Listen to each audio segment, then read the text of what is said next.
up, everybody? Wanted to talk about a few more things. I want to talk about this standard, and I want to talk about kind of all the things I had to do to get it to fit, and just a little bit more in-depth of a review than my initial impressions when I gave you. So first off, I just want to go through, well, before I even get that far, I just want to make very clear, this video is not coming from an angry or mean place. This is just feedback on a brand new skate company that's doing great things. And if there's any criticism, it's totally constructive, and I'm not trying to crucify anybody or hurt anybody's feelings. This skate's been pretty controversial. A lot of people have loved it right off the gate, and a lot of people have had some problems, and a lot of people have shared their opinions in what I think is kind of not that proper of a way. And they've been not very kind to the owner, who's put a lot of hard time, work, and effort into this project. And I think as a community that's niche and doesn't have a lot of opportunity to try new and different things, we need to be more grateful. So Law, I just want to say thank you for making the standard skate and for putting all the hard work you have into it. I know that can't be easy. It's got to be a lot harder than anyone would ever notice. So I just want you to know I see you. And don't give up, because I think this has potential to be something really special. Okay, so just wanted to now get that out of the way, but let's get into it.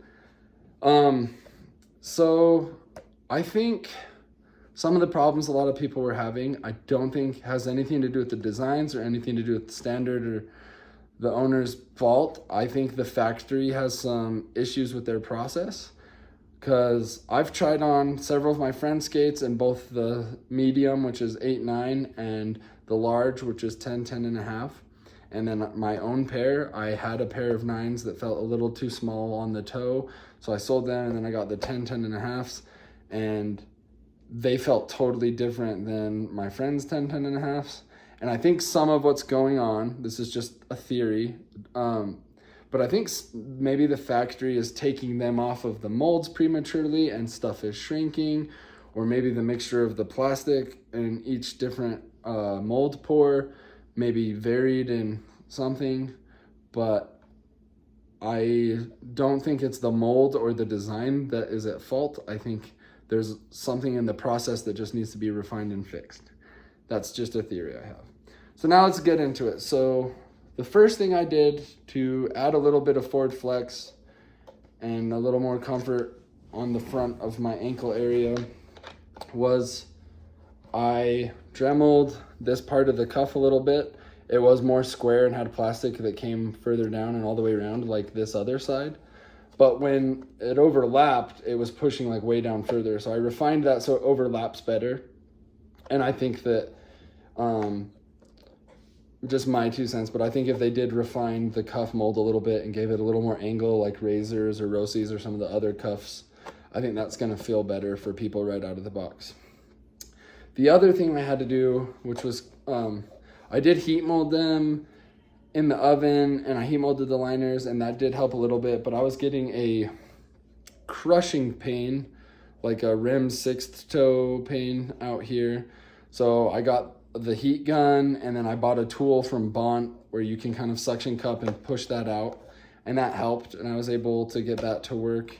And then also I had to do that up here on the skate because it was just really digging into the top of my arch when I put my intuition liners in there in my foot. It was just really squeezing that part of the top of my arch, and it really didn't feel good.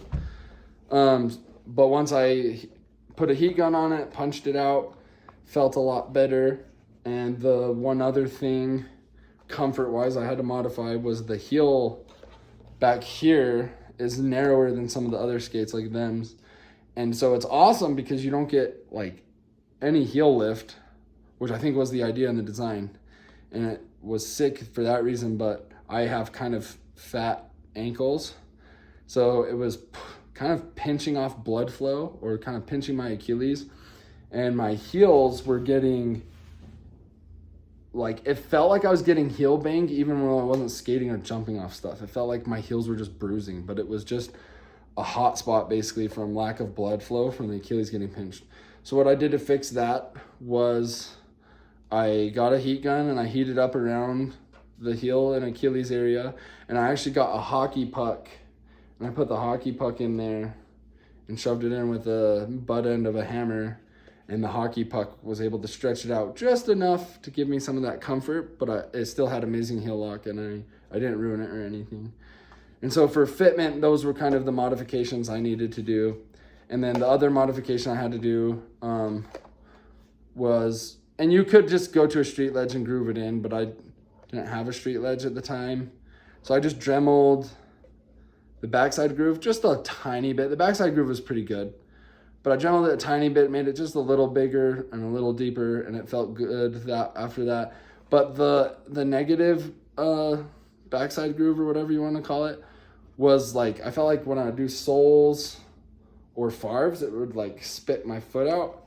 And so what I did was I just traced a sway sole. I took the frame off, traced a sway sole plate kind of shape to it, and then I just dremeled it out and made it. It's definitely not as gnarly as the sway one, because I just used it as like a rough guide, but I made it a lot bigger, and then that was awesome. Once I had more of like a guide I could push my foot into for certain tricks.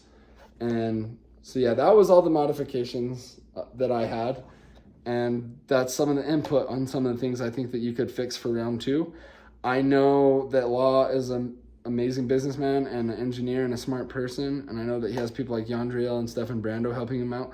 So I'm sure that all these issues are already known, and I'm sure they're working on it, and I'm sure round 2 is going to be even better.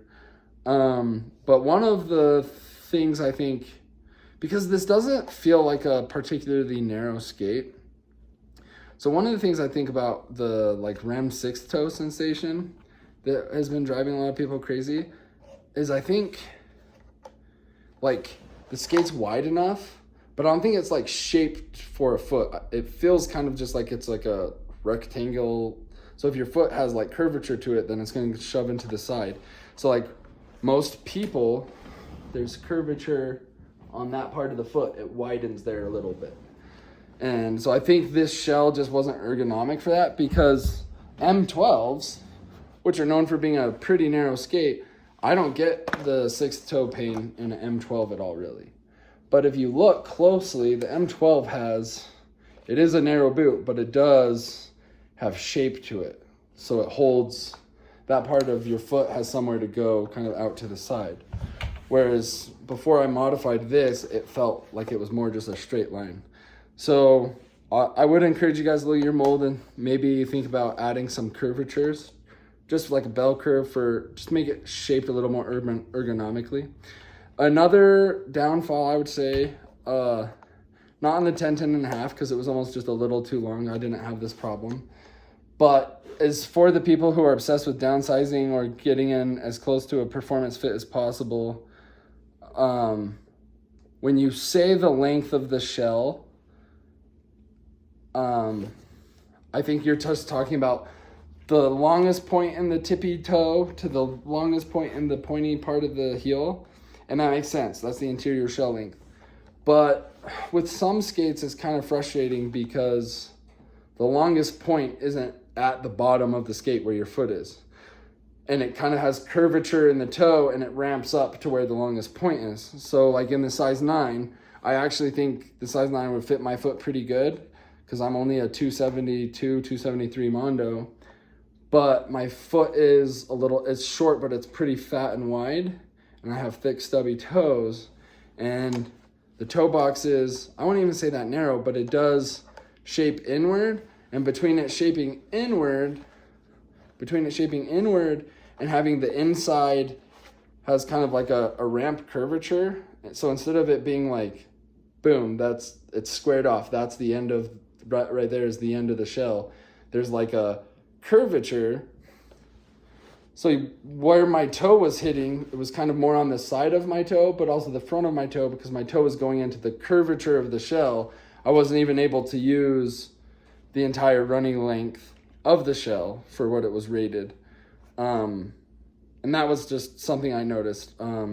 Sways have the same problem, USD sways.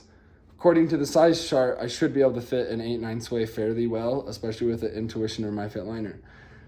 But it just feels like I have something kind of underneath and to the side of my right big toe, and it gets an insane hot spot, or sometimes will make my toenail bleed.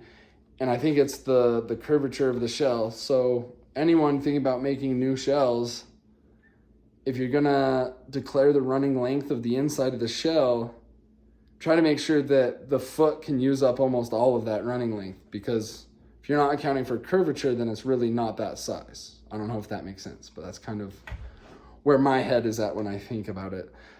Let me know what you think.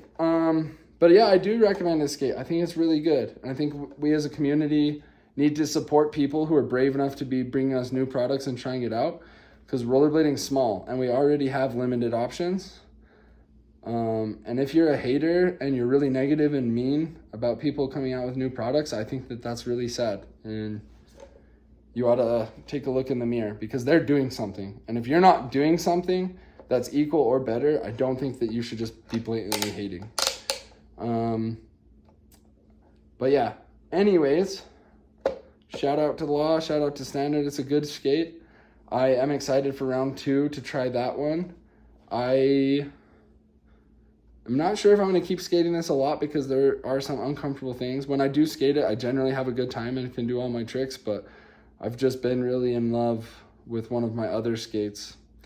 But yeah, let me know in the comments what you think. Was I right? Was I wrong?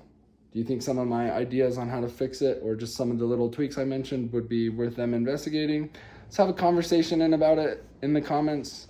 Make sure to like, share, and subscribe to help more people learn and see rollerblading. Catch you in the next one.